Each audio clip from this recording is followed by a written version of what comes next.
Welcome back to the deep dive, everybody. So this time we're taking on a listener suggestion. Oh, cool. Yeah, to dive deep into, well, the human future, that's the name of the source, a case for optimism. And I don't know about you, but right from the start, this feeling hits you.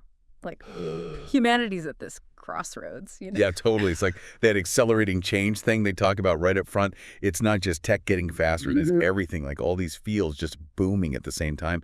And it all gets tangled up, complex. We've never dealt with this kind of interconnectedness before, really. Yeah, it's wild. So they lay out these three paths, big picture, for where humanity's going. You've got collapse, obviously the scary one. That's where, catastrophe, civilization crumbles, maybe even extinction. Then there's plateau. Like, we avoid the total wipeout, but we kind of hit a ceiling. No more big leaps forward. Just kind of stuck there. Uneasy stability, they call it, yeah. Exactly. Not exactly a party, right? And then the one that gets you thinking is transcendence, reaching our full potential, maybe even changing in ways we can't even picture yet. So where are we going with all this? I mean, that's what we're here to figure out, right? Yeah. What are the chances of collapse? Can we really reach this transcendence thing? That's the mission. What are the risks? What's the potential? Can humanity not just survive, but actually thrive? That's what we're digging into. Right on. All right, let's start with that accelerating change idea. What's making things speed up so much? What does the source say is driving all this? So they point to a bunch of stuff happening all at once, like computers, right? Oh. Still getting exponentially more powerful. Then you've got the whole world more and more connected, trade, communication, and just the sheer scale of human activity now. It's all feeding back into itself, creating this crazy pace of change like never seen before. Yeah, like we're on this runaway train. All right, so destination number one, the one nobody wants to talk about, collapse. How do they define that exactly? What would that look like? Well, think about it like the systems that make our civilization work. Global trade, energy, basic services. In a collapse, that all breaks down. Worst case chaos, right? Yeah. And the absolute worst case, extinction. But here's the crazy part, the biggest threat. It's not some asteroid or supervolcano, it's us. We're the danger. Kind of a scary thought when you put it like that. Yeah. And the source, they even put a number on it. Risk of self-inflict extinction 300 times higher than natural causes. Like, seriously. Yeah, it puts things in perspective. So they focus on these four main risks, the ones this Future of Life Institute highlighted: nuclear war, climate change, biotech, and AI. That's where things could really go sideways. Okay, let's break them down one by one. Starting with, I guess, the classic doomsday scenario, nuclear war. What's the worst that could happen there? Well, beyond the initial blasts, right, you've got fires, soot in the atmosphere, blocking out the sun, global temperature drop, they're talking like 10 degrees Celsius, Yeah. nuclear winter, crops fail, famine, could kill up to 63% of humanity. And those 10,000 warheads still out there. That's the constant reminder. That's pretty grim. Let's talk climate change. We're already feeling the heat, literally. What's the long-term outlook there if things go bad? Right now, we're on track for about 2.7 degrees of warming by 2100. Even at that level, you're talking 1 billion people displaced by rising sea levels, crazy weather, resource shortages. But the real nightmare is these CO2 tipping points, like thresholds where Earth systems just start dumping stored carbon and then runaway warming. They're saying like 12 degrees over time. Wow, 12 degrees. That's a whole different planet, isn't it? All right, next up is biotech. How could that go wrong exactly? Biotech is amazing, right? Food security, fighting disease. But the thing is, manipulating life at that level, it's powerful. And the source worries about, small groups, even individuals cooking up superviruses, designer pathogens, could be way worse than any natural disease. Imagine a death toll even higher than nuclear war. It's like that old saying, right? With great power. So, last but not least, AI. Seems like the wild card, the hardest to predict. What's the main fear there in terms of human survival? With AI, it's different. It's not like a storm or a virus. This is something we might not be able to outsmart it. Like, as AI gets super intelligent, there's this risk of misaligned goals. They might not even be evil, right? Just optimizing for something that ends up bad for us. Yeah. And they could outcompete us for resources just by doing their thing. Kind of like being out-evolved, but on a mental level, right? Scary stuff. Okay, so those are the big threats. But the source is called a case for optimism. What makes them so hopeful, even with all this hanging over our heads? Well, they point to our track record. Think about it. Asteroid impacts, ice ages, volcanoes, plagues. Humans have been through it all. And every time we've bounced back, not just survived, but progressed. That's some serious resilience right there. We're tough, that's for sure. Right. What else contributes to that? Why are we so good at surviving? There's a few things. Just sheer numbers, for one. Even if 99.9% of us are gone, you're still talking millions left. And Yeah. we're spread out, right? All over the planet. Hard to wipe us all out in one go. Like a natural safety net. Makes sense. And then there's the human ability to adapt. We're pretty good at that. Oh, absolutely. That's where our intelligence comes in, Right. especially technology. We don't have to wait for evolution, right? We can change our surroundings, even ourselves, way faster than any other species. And one more thing, we eat anything.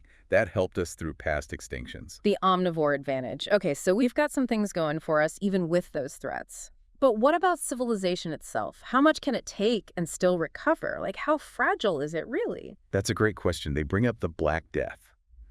Killed up to half of Europe, 10% of the world, back in the 1300s. Huge blow, right? But guess what? Civilization kept going. Some even argue it led to the Renaissance, the scientific revolution. Wow, that's incredible. Out of that devastation came progress. But things are way more interconnected now, right? What if something like that happened today? Oh yeah, that would be rough. Our whole global system would take a hit. But the source says, as long as we keep enough knowledge, science, technology, and some infrastructure, we could bounce back pretty fast. The real danger is a much deeper collapse. Okay, so what would that look like? What's the point of no return, basically? They talk about losing not just people, but the ability to produce stuff globally. Like no more industry. Then recovery is way slower, much harder, and even worse, losing agriculture. If that happens, Earth might only support like 10 million people.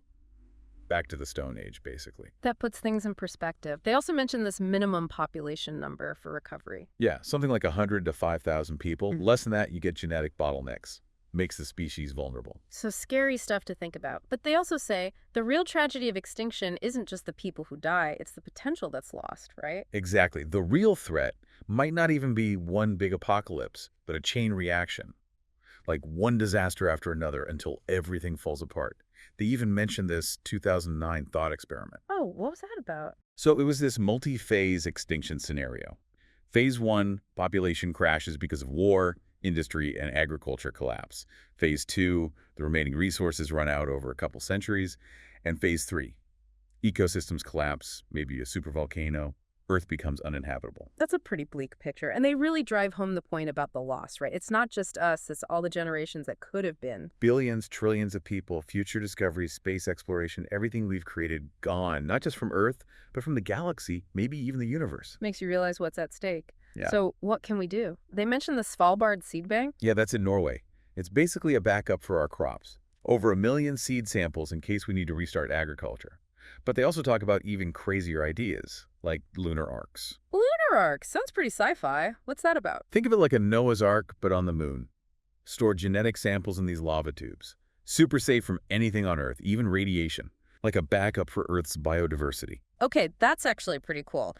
But the ultimate safeguard, they say, is becoming multiplanetary. Right. Once we have self-sufficient colonies on other planets, extinction becomes almost impossible. It's like, don't put all your eggs in one basket, but on a cosmic scale. Makes sense. All right, so that's collapse and how to avoid it. What about plateau? What would that kind of future look like? So plateau is basically where we avoid total collapse, but we don't really advance much either. It's like this uneasy balance. We've dealt with the worst problems, but haven't really solved them. Seems kind of boring almost. But the source says it's probably temporary. Why is that? They say it's too unstable. Technology keeps changing. The climate keeps changing.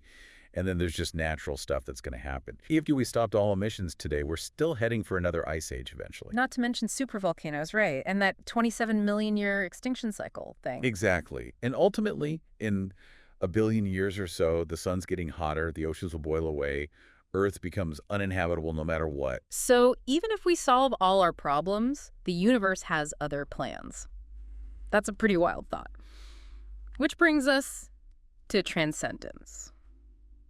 This is where the optimism really kicks in, right? Yeah, this is about reaching our full potential. Imagine like trillions of humans spread across the solar system, maybe even beyond, and maybe we change too, through biotech, merging with AI. Things we can't even imagine right now. And they say this isn't just some dream, it's actually possible, maybe even sooner than we think. Right. They say, imagine showing someone from a few centuries ago our world today. They'd think it was magic, right? But what we have now might be nothing compared to what's coming. It's hard to wrap your head around that, but you're right. Things have gotten so much better since, like, the Industrial Revolution. Oh, yeah. Life expectancy, health, wealth, knowledge, everything's at an all-time high. But we focus on the bad stuff, right? That's just our nature. The negativity bias, they talk about that. But the trends, they are positive overall, like with sustainable energy. Solar and wind are getting cheaper way faster than expected. Right, and it's not just energy. AI and biotech are both advancing like crazy. That's where the big changes are going to come from. Like with AlphaFold, using AI to figure out protein structures, that's speeding up drug discovery by, like, a lot. And then there's CRISPR for gene editing. Could literally cure thousands of diseases. This is next-level stuff. As they say, we're the healthiest, wealthiest, freest, most educated humans ever. And if this keeps up, if those breakthroughs keep coming... It gets really wild. They talk about, like, limb regeneration, ending all disease, even extending lifespans. Like, what even is being human at that point? And AI is going to be a huge part of that, right? They mentioned NASA using AI to design spacecraft. Oh, that's just the beginning. They talk about this intelligence explosion. We could create AI that's smarter than us. Artificial superintelligence or ASI. Okay, so that's both exciting and kind of terrifying, right? Yeah. They do talk about making sure this ASI is aligned with our values, our goals. That's crucial. We have to make sure this powerful AI is actually working for us, not against us.